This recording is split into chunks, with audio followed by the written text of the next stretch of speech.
ഒരർത്ഥത്തിൽ ഈ കുടിയേറ്റ വിരുദ്ധത, തൊഴിലാളി വിരുദ്ധത, വംശീയത എത്രത്തോളം അർത്ഥരഹിതവും അബദ്ധജടിലവും മനുഷ്യൻ്റെ ആനന്ദത്തെ ഇല്ലാണ്ടാക്കുന്നതാണെന്ന് ലോകത്തോട് വിളിച്ചു പറയുകയാണ് ഈ ലോകകപ്പ് ചെയ്തുകൊണ്ടിരിക്കുന്നത്. ഈ മനുഷ്യരുടെ യാത്രയില്ലായിരുന്നെങ്കിൽ, കുടിയേറുന്ന മനുഷ്യരില്ലായിരുന്നെങ്കിൽ, തൊഴിൽ തേടി അലയുന്ന മനുഷ്യരില്ലായിരുന്നെങ്കിൽ, പൊരുതുന്ന മനുഷ്യരില്ലായിരുന്നെങ്കിൽ ഇത്ര മനോഹരമായിട്ട് ഈ ലോകകപ്പ് മാറുമായിരുന്നില്ല. കേപ്പ് വെർദയുടെ കളി കഴിഞ്ഞപ്പോൾ കേപ്പ് വെർദയുടെ ഗോളി വിസിഞ്ഞോ പറഞ്ഞു, എൻ്റെ അമ്മക്ക് ആദ്യത്തെ കളി കാണാൻ വേണ്ടി പറ്റിയിട്ട്. ഇപ്പോൾ അമ്മ വന്നു. എന്തുകൊണ്ടാണ് പറ്റാതിരുന്നത്? അമേരിക്കയിലേക്ക് കടക്കണമെങ്കിൽ ആഫ്രിക്കക്കാർക്ക് വലിയ തുക വിസക്ക് വേണ്ടിയിട്ട് ചെലവഴിക്കണമായിരുന്നു. എന്നാൽ അമേരിക്കയിലേക്ക് യാത്ര ചെയ്യുന്ന 44 രാജ്യങ്ങളിലെ ആളുകൾക്ക് വിസ വേണ്ട. വിസ വേവർ പ്രോഗ്രാം ഉണ്ട് 44 രാജ്യങ്ങൾക്ക്. അവർക്ക് ആകെ വേണ്ടത് ESTA എന്ന് പറയുന്ന economic system for travel authorisation എന്ന് പറയുന്ന വളരെ എളുപ്പത്തിൽ നേടിയെടുക്കാൻ വേണ്ടി പറ്റുന്ന ഒന്നാണ്. ആ രാജ്യങ്ങളിൽ ഭൂരിപക്ഷവും യൂറോപ്യൻ രാജ്യങ്ങളാണ്. അതിൻ്റെ കൂടെയുള്ളത് ഇസ്രായേൽ പോലെയുള്ള രാജ്യങ്ങളാണ്. അമേരിക്കയുടെ കൂടെ നിൽക്കുന്ന ദക്ഷിണ കൊറിയ പോലെയുള്ള രാജ്യങ്ങളിലുള്ള ആളുകൾക്കാണ്. ഒറ്റ ആഫ്രിക്കൻ രാജ്യമില്ല. എന്നാൽ ആഫ്രിക്കയിലെ പല രാജ്യങ്ങളിലും അമേരിക്കക്കാർക്ക് യാത്ര ചെയ്യണമെങ്കിൽ അവർക്ക് വിസയുടെ ആവശ്യം ഇല്ല. വളരെ എളുപ്പത്തിൽ അവർക്ക് യാത്ര ചെയ്യാൻ വേണ്ടിയിട്ട് പറ്റും. ഈ വിവേചനത്തിന് ശേഷമാണ് ഈ ലോകകപ്പ് ആരംഭിക്കുന്നത്. അവിടെയാണ് 10 ആഫ്രിക്കൻ ടീമുകൾ മത്സരിച്ചിട്ട് അതിൽ 9 പേരും 2ാം റൗണ്ടിലേക്ക് കടക്കുന്നത്. മറ്റൊരു പ്രത്യേകത, 1966 ലോകകപ്പ് ഇംഗ്ലണ്ട് ആദ്യമായിട്ട് ജയിച്ച ലോകകപ്പ്. ആ ലോകകപ്പിൽ ആഫ്രിക്കൻ വൻകരയെ അത് ബഹിഷ്കരിച്ച്. കാരണം എന്താണെന്ന് വെച്ച് കഴിഞ്ഞാൽ അന്ന് വരെ ഉണ്ടായിരുന്നത് ആഫ്രിക്കക്കും ഏഷ്യക്കും കൂടിയിട്ട് ഒറ്റ സ്ലോട്ട്, അതായത് ഒരു ടീമിനെ മാത്രമാണ് പങ്കെടുപ്പിക്കുക. അത് ലോകകപ്പായിരുന്നില്ല. ബഹുഭൂരിപക്ഷം ടീമുകളും യൂറോപ്യൻ ടീമുകളായിരുന്നു, പിന്നെ സൗത്ത് അമേരിക്കൻ, ലാറ്റിൻ അമേരിക്കൻ ടീമുകൾ ആയിരുന്നു. എന്നാൽ അതിനും ചരിത്രപരമായിട്ടുള്ള കാരണങ്ങൾ ഉണ്ട്. ആഫ്രിക്കൻ ടീം ആഫ്രിക്കൻ ചരിത്രം തന്നെ തുടരുന്ന, അതിൻ്റെ ഒരു പാരമ്പര്യം തന്നെ തുടരുന്നൊരു കൂടിയാണ്. ഏഷ്യക്കും അങ്ങനെ ഒരു അത് മൈഗ്രേഷൻ്റെ എല്ലാം ചരിത്രമായിട്ട് ബന്ധപ്പെട്ടുള്ളതും കൂടിയാണ്. 1966 ആഫ്രിക്കൻ ടീമുകൾ ബഹിഷ്കരിച്ചു. ആ ബഹിഷ്കരണത്തിന് നേതൃത്വം കൊടുക്കുന്നത് ഘാനയുടെ അന്നത്തെ നേതാവാണ്, ക്വാമെ ക്രൂമ. അദ്ദേഹമാണ് ഈ അനീതിക്ക് ഞങ്ങളില്ല എന്ന് പറയുകയും ഘാന നേതൃത്വം കൊടുത്ത ആ ബഹിഷ്കരണത്തിന് ആഫ്രിക്കയിലെ മറ്റ് രാജ്യങ്ങൾ കൂടെ നിൽക്കുകയും ആരും പങ്കെടുക്കാതിരിക്കുകയും ചെയ്തു. 1966 ആ ലോകകപ്പിലാണ് ഇംഗ്ലണ്ട് ജയിച്ചത് ലോകകപ്പല്ല ശരിക്ക്. ഇംഗ്ലണ്ട് ജയിച്ചത് ഒരു യൂറോപ്യൻ കപ്പ് എന്നൊക്കെ പറയാൻ വേണ്ടി പറ്റുന്നൊരു സാധനമാണ്. ആ ലോകകപ്പിലെ ടോപ്പ് സ്കോറർ, ആ ലോകകപ്പിൽ ഒറ്റ ആഫ്രിക്കൻ പ്ലെയർ മാത്രമേ കളിച്ചിട്ടുള്ളൂ. പക്ഷേ ആ ആഫ്രിക്കൻ പ്ലെയറാണ് ആ ലോകകപ്പിലെ ടോപ്പ് സ്കോർ, യൂസേബിയോ. മുസാംബിക്കാണ് അദ്ദേഹത്തിൻ്റെ സ്ഥലം. പോർച്ചുഗലിൻ്റെ കോളനിയായിരുന്നു. ഇന്ന് ലോകകപ്പ് ആഫ്രിക്കൻ പ്ലെയേഴ്സ് ഇല്ലാതെ ആലോചിക്കാൻ വേണ്ടിയിട്ട് പറ്റില്ല. ആഫ്രിക്കൻ ടീമുകൾക്ക് മാത്രമല്ല, ഒരു രാജ്യങ്ങൾക്കും. ഒരർത്ഥത്തിൽ ഈ കുടിയേറ്റ വിരുദ്ധത, തൊഴിലാളി വിരുദ്ധത, വംശീയത എത്രത്തോളം അർത്ഥരഹിതവും അബദ്ധജടിലവും മനുഷ്യൻ്റെ ആനന്ദത്തെ ഇല്ലാണ്ടാക്കുന്നതാണെന്ന് ലോകത്തോട് വിളിച്ചു പറയുകയാണ് ഈ ലോകകപ്പ് ചെയ്തുകൊണ്ടിരിക്കുന്നത്. ഈ മനുഷ്യരുടെ യാത്രയില്ലായിരുന്നെങ്കിൽ, കുടിയേറുന്ന മനുഷ്യരില്ലായിരുന്നെങ്കിൽ, തൊഴിൽ തേടി അലയുന്ന മനുഷ്യരില്ലായിരുന്നെങ്കിൽ, പൊരുതുന്ന മനുഷ്യരില്ലായിരുന്നെങ്കിൽ ഇത്ര മനോഹരമായിട്ട് ഈ ലോകകപ്പ് മാറുമായിരുന്നില്ല. എന്തുകൊണ്ടാണ് നമുക്ക് ആഫ്രിക്കയുടെ കളി കാണുമ്പോൾ അതൊരു പോരാട്ടവും യൂറോപ്പിൻ്റെ അതൊരു കളിയുമാണ് എന്ന് തോന്നുന്നത്? കാരണം ആഫ്രിക്കക്കാർ കളിക്കാൻ സ്വാതന്ത്ര്യം കിട്ടിയിട്ട് 50-60 വർഷമേ ആയിട്ടുള്ളൂ. കേപ്പ് വെർദയുടെ പ്രത്യേകത 5 ലക്ഷം മനുഷ്യരുള്ള നാട് മാത്രമാണ് എന്നുള്ളതല്ല. 3 കളിയിൽ അവർ തോറ്റിട്ടില്ല. 5 ലക്ഷം മനുഷ്യരുണ്ടെന്ന് മാത്രമല്ല അതിൻ്റെ പ്രത്യേകത.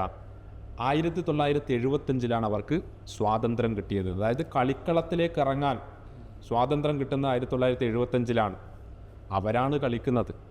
1982 ഒന്നിലധികം ടീമുകൾ, ആഫ്രിക്കൻ ടീമുകൾ ആദ്യമായിട്ട് ലോകകപ്പിൽ കളിക്കുന്നത്. 82 എന്ന് വെച്ചാൽ 1982 മാത്രമേ ആഫ്രിക്കയുടെ ലോകകപ്പിൻ്റെ ചരിത്രം ആരംഭിക്കുന്നുള്ളൂ. അവർക്ക് 2 ടീമുകൾക്കെങ്കിലും കളിക്കാൻ വേണ്ടി പറ്റുന്നുള്ളൂ. അവരാണ് ഇന്ന് യൂറോപ്യൻ ടീം 1ാം റൗണ്ടിൽ പരാജയപ്പെട്ടതിനേക്കാൾ കുറവാണ് ആഫ്രിക്കൻ ടീമുകൾ പരാജയപ്പെട്ടിട്ടുള്ളത് എന്നുള്ളൊരു യാഥാർത്ഥ്യം നമ്മുടെ മുന്നിൽ നിൽക്കുകയാണ്. ഇതേ കേപ്പ് വെർദയുടെ സ്വാതന്ത്ര്യ സമര പോരാളിയാണ് അമിൽക്കാർ കബ്രാൽ. പാൻ ആഫ്രിക്കനിസത്തെ കുറിച്ചിട്ടൊക്കെ പറഞ്ഞാൽ, കാരണം ആഫ്രിക്ക മുഴുവൻ വെട്ടിമാറ്റപ്പെടേണ്ടതല്ല, ആഫ്രിക്കയുടെ സമരം എല്ലാ ആഫ്രിക്കക്കാരുടെയും സമരമാണ് എന്ന് പറയുകയും ക്യൂബയുമായിട്ടൊക്കെ വളരെ അടുത്ത ബന്ധമുണ്ടായിരുന്ന, സോവിയറ്റ് യൂണിയനുമായി വലിയ അടുത്ത ബന്ധമുണ്ടായിരുന്ന അമിൽക്കാർ കബ്രാൾ 1954 ഗിനി ബസുവ കേപ്പ് വെർദെയോട് ചേർന്നിട്ടുള്ള സ്ഥലം. ഗിനി ബസുവിനൊരു സ്പോർട്സ് സംഘടന ഉണ്ടാക്കുന്നുണ്ട്, കായിക വിനോദ ഒരു സംഘടന ഉണ്ടാക്കുന്നുണ്ട്. അതിൻ്റെ പേരിൽ അദ്ദേഹത്തെ നാട് കടത്തി, അങ്കോളയിലേക്ക് നാട് കടത്തി, മറ്റൊരു പോർച്ചുഗീസ് കോളനിയിലേക്ക്. തിരിച്ചു വന്നിട്ടാണ് African party for the independence of guinea and Cape Verde എന്നുള്ള സായുധ സംഘടന ഉണ്ടാക്കുന്നതും അവിടെ സമരം വ്യാപിപ്പിക്കുകയും ചെയ്യുന്നു. അതിക്രൂരമായിട്ട് അവിടുത്തെ മനുഷ്യർക്ക് നേരിടേണ്ടി വന്നിട്ടുള്ള കൊളോണിയൽ ചൂഷണം എന്ന് പറയുന്നത് വിദ്യാഭ്യാസത്തിൻ്റെ മനുഷ്യരായി കണക്കിലാക്കിയിരുന്നില്ല, സിവിലൈസ്ഡ് ആയിട്ട് കണക്കിലാക്കിയിരുന്നില്ല. പോർച്ചുഗലിൻ്റെ കോളനിയായിരുന്നു ഈ രാജ്യങ്ങൾ മുഴുവൻ, അങ്കോളയും മൊസാംബിക്കും ഗിനി ബിസുവും കേപ്പ് വെർദെയും ഉൾപ്പെടെയുള്ള സ്ഥലങ്ങൾ. ആ ചരിത്രത്തിൻ്റെ തുടർച്ചയിൽ മാത്രമേ ഈ രാജ്യങ്ങളെ നമുക്ക് കാണാൻ വേണ്ടിയിട്ട് പറ്റുകയുള്ളൂ.